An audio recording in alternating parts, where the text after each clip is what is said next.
हर हर महादेव। आज बात करूंगी जून 2026 जेठ मास के शुक्ल पक्ष के प्रदोष व्रत कब रखा जाएगा, प्रदोष काल का समय, पूजा का समय, सब मैं डिटेल से बताने वाली हूँ। तो आप लोग चैनल बने रहे, चैनल सब्सक्राइब, वीडियो को लाइक कर दे। चलिए शुरू करती हूँ। प्रदोष व्रत जो है की गई पूजा अत्यंत फलदायी माना जाता है। कहा जाता है सच्चे मन से भगवान शिव की आराधना करने से पापों का नाश होता है। इसके अलावा मनचाही इच्छाएं भी पूरी होती है। महादेव की कृपा पाने के लिए सबसे शुभ दिन माना जाता है। इस दिन विधि विधान से व्रत रखने से, सदाभाव से पूजा करने से शंकर जी प्रसन्न होते हैं। और त्रयोदशी तिथि पर ही प्रदोष व्रत किया जाता है। इसके व्रत करने से व्यक्ति के जीवन में चल रही परेशानियां, दोष, बाधाएं धीरे धीरे दूर होने लगते हैं। कुंडली में परिवार के मुखिया जो है व्रत करते हैं तो परिवार के सारे जो कुंडली है, अनिष्ट ग्रह है, नवग्रह अपने अनिष्ट चल रहे हैं वो सब दूर होते हैं और अपने अनुकूल चलने लगते हैं। और ऐसे प्रदोष व्रत में जो भी करने वाले व्यक्ति के जीवन कभी परेशानियां नहीं आती। भगवान शिव की कृपा प्राप्त होती है, माता की कृपा प्राप्त होती है, माता पार्वती की। इस प्रदोष के दिन भगवान शिव कैलाश पर आनंदित होकर रहते हैं। इस समय पूजा करने से अत्यंत गुना फल मिल जाता है और बढ़ जाता है। तो चलिए मैं कब व्रत रहना है ये आप लोग को बता दो। व्रत रहना है 27 जून दिन शनिवार को व्रत रहना है। प्रारंभ कब हो रहा है? 26 जून दिन शुक्रवार को रात्रि में प्रारंभ हो रहा है। 10:45 पर समाप्ति हो रही है। 27 जून 12:35 पर रात्रि में समाप्त हो रहे। तो उदयकालीन ध्यान रखते हैं। प्रदोष व्रत 27 जून दिन शनिवार को व्रत रखा जाएगा। इस दिन पूरी विधि विधान से भगवान शिव, माता पार्वती प्रदोष काल में पूजा करें। सुबह सवेरे भी पूजा करें, प्रदोष काल में विधिवत पूजा करें।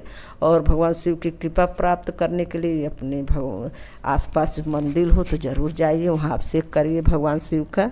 सुबह घर पे आकर अपने भगवान शिव, माता पार्वती प्रतिमा, मूर्ति जो भी आपके पास हो स्थापित करके विधिवत पूजा करें। पूजा करने के बाद आप अपने शाम प्रदोष काल के समय बता रहे हैं, प्रदोष काल के समय 4 बजे से आप पूजा प्रारंभ करिए। पहले ही सारा इंतजाम कर लीजिए, बेलपत्र, धतूरा, समी पत्र, दूर्बा, भांग, ये सब जो आप इकट्ठा कर सके, फल मौसम का, ये सब को आप कर लीजिए। और इसके बाद अपना 4 बजे से पूजा प्रारंभ कर दीजिए, क्योंकि प्रदोष काल प्रारंभ हो जाता है 4 बजे से। शाम को 4 बजे से प्रारंभ कर दीजिए और 7 बजे के अंदर तक पूजा अपना कंप्लीट कर लीजिए। उससे पहले भी हो जाए तो और अच्छा है। 7 बजे के अंदर आप अपना हवन अग्नियारी हवन हर बार जरूर करना चाहिए। अगर जैसे उद्यापन के समय आप बड़ा वाला हवन नहीं कर पा रहे हैं तो हर प्रदोष को हवन करते हैं तो ऋणी नहीं रहते।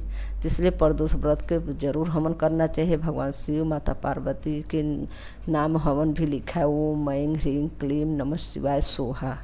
ऐसे ओम ऐं ह्रीं क्लीं नमः शिवाय सोहा।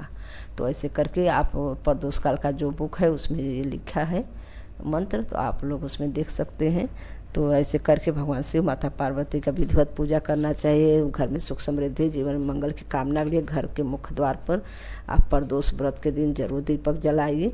और चलिए ऐसे आप पूजा करिए। शिवलिंग पर पंचामृत से अभिषेक करिए, शुद्ध जल से धो भगवान को स्नान कराए। रोली, बेलपत्र, अक्षत, चंदन महादेव को जरूर चढ़ाए। जो भी करे भगवान शिव से समर्पयामि बोलते हुए, अगर समर्पयामि बोल रहे हैं कि आप मेरा ये स्वीकार कीजिए, ऐसे भी बोल सकती हैं। तो ऐसे करके आप समर्पित करते हुए बोलना जरूर चाहिए। ये नहीं कि सब कुछ रखते जाए, कुछ बोले नहीं। जैसे आपके सामने कुछ रख दें और कुछ बोले नहीं तो आप कैसे लेंगे। इसीलिए समर्पयामि या भगवान स्वीकार कीजिए, दोनों में से कुछ भी बोले। ऐसे बोलने के बाद अंत में पूजा करने के बाद जो आपका आसन है उसके नीचे जल गिराए 3 बार। ओम इंद्राय नमः, ओम शुक्राय नमः बोलते हुए फिर माथे पर अपना लगाकर अपना आसन हटाइए। ऐसे करके संपूर्ण पूजा के फल की प्राप्ति ले। और प्रदोष आप लोग को बताया कि महीने में 2 ठे पड़ता है, शुक्ल पक्ष के। और प्रदोष व्रत करने से जो भी अनिष्ट ग्रह हो शांति होती है, परिवार में कभी कोई परेशानी नहीं आती। तो मैं कथा सुना दूँ आप लोग को, क्योंकि शनिवार को पड़ रहा है तो शनि प्रदोष बोला जाएगा। प्रदोष व्रत जो है कोई भी दिन पड़ सकता है, जैसे रविवार, शुक्रवार, सोमवार, बुधवार, बृहस्पतिवार, ऐसे मतलब मंगलवार।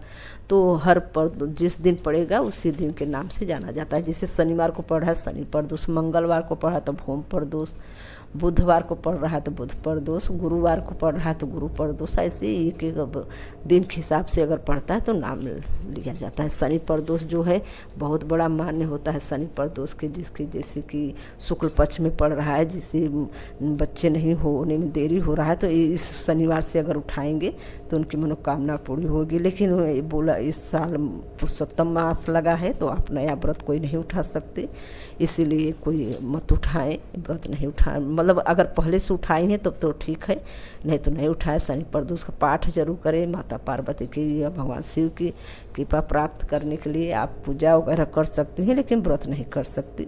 तो आप बोले कि हाँ, मतलब विनती करें कि शिव जी बाबा अगर हमें पुरुषोत्तम मास का ये मतलब मास बीत जाए, साल बीत जाए, तो अगले जब शनिवार को पड़ेगा तो हम उठा लेंगे। मेरे गोदी में आप मेरा गोदी भर गया, ऐसे बोलते हुए आप संकल्प ले सकते हैं। प्रदोष व्रत की कथा इस प्रकार है।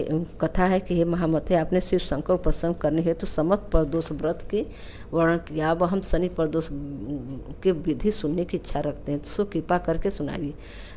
तो सूत जी बोले, हे ऋषियों, निश्चित रूप से आपका जीवन शिव पार्वती के चरणों में अत्यंत प्रेम है। मैं आपको शनि त्रयोदशी व्रत की विधि बतलाता हूँ, सो ध्यान से सुनो। प्राचीन कथा है कि एक निर्धन ब्राह्मण की स्त्री दरिद्रता से दुखी हो शाण्डिल्य ऋषि के पास जाकर बोले कि हे महामुनि, मैं अत्यंत दुखी हूँ, मेरे दुख का निवारण का उपाय बताइए। मेरे दोनों पुत्र आपके शरण में। मेरे ज्येष्ठ पुत्र का नाम धर्म है, जो कि राजपुत्र है, और लघु का नाम शुचिव्रत है, और यह दरिद्री है। आप ही हमारा उद्धार कर सकते हैं। इतनी बात सुन ऋषि ने शनि प्रदोष व्रत करने के लिए कहा। तीनों प्राणी प्रदोष व्रत करने लगे।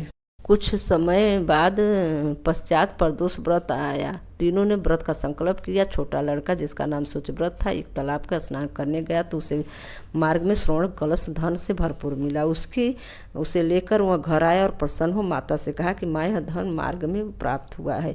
माता ने धन देखकर महिमा का वर्णन किया। राजपुत्र को अपने पास बुलाकर बोला, देखो पुत्र, यह धन हमें शिव जी के पास प्राप्त हुआ था। प्रसाद के रूप में दोनों पुत्र आधा आधा बांट लो। माता का वचन सुनो। राजपुत्र ने शिव माता से पार्वती का ध्यान किया और बोला कि पूज्या, यह धन आपके पुत्र का ही है, इसके अधिकारी नहीं हो। मुझे शंकर भगवान और माता पार्वती जब देंगे तब लूँगा।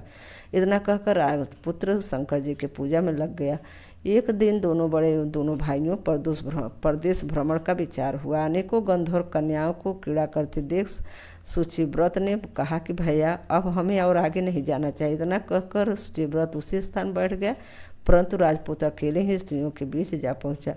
वहाँ एक अति सुंदरी स्त्री राजकुमार को देख मोहित हो गई और राजपुत्र के पास पहुंचकर अपनी सखियों से कहने लगे कि हे सखियों, इन सब के समीप ही जो दूसरा वन है, तुम वहाँ जाकर देखो। भांति भांति के पुष्प खिले हुए हैं, बड़ा सुहावना समय है। उसकी शोभा देखकर आओ, मैं यहाँ बैठती हूँ।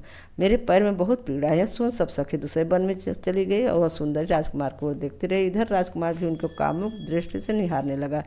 युवती बोला, आप कहाँ रहते हैं? वन में कैसे पधारे? किस राजा के अब पुत्र हैं? क्या नाम है? राजकुमार बोला, मैं विदर्भ नरेश का पुत्र हूँ। आप अपना परिचय दे। युवती बोली, मैं विदर्भिक नाम का गंधर्व के पुत्र हूँ। मेरा नाम अस्मति है। मैंने आपकी मन स्थिति को जान लिया है। आप मुझ पर मोहित है। विधाता ने हमारा तुम्हारा सहयोग मिलाया है। युवती ने मोतियों का हार राजकुमार के गले में डाल दिया। राजकुमार हार स्वीकार करते हुए बोला, हे भद्रे, मैंने आपका प्रमोहपहार स्वीकार कर लिया है, परंतु मैं निर्धन हूँ। राजकुमार के इन वचनों को सुनकर गंधर्व कन्या बोली कि मैं जैसा कह चुकी हूँ ऐसा करूँगी। अब आप अपने घर जाए। इतना कहकर गंधर्व कन्या सखियों से जा मिली और घर जाकर राजकुमार ने शुचिव्रत को सारा वृत्तांत सुनाया। जब तीसरा दिन आया तब वह राजपुत्र शुचिव्रत को लेकर उसी वन में जा पहुँचा। वहीं गंधर्व राज अपनी कन्या को लेकर आ पहुँचा।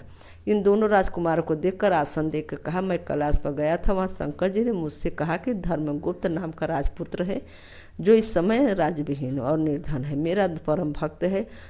हे गंधर्व, तुम उसकी सहायता करो। मैं महादेव जी की आज्ञा से इस कन्या को आपके पास लाया हूँ, आप इसका निर्वाह करें, मैं आपकी सहायता से राजगद्दी पर बैठा दूंगा। इस प्रकार कहकर गंधर्व राज ने कन्या का विधिवत विवाह कर दिया। विशेष धन और सुंदर गंधर्व कन्या को पाकर राजपूत प्रसन्न हुआ और भगवत कृपा से अपने शत्रुओं का दमन कर राज सुख का भोगने लगा। इस प्रकार त्रयोदशी शनि त्रयोदशी व्रत कथाएं समाप्त होती है। तो आज शनिवार को पढ़ा तो मैंने शनि प्रदोष कथा सुनाया आप लोग को। पढ़ने के बाद आप लोग माला करिए, हवन करिए, आरती करिए, ऐसे करने के भगवान का संपूर्ण पूजा समाप्त करिए।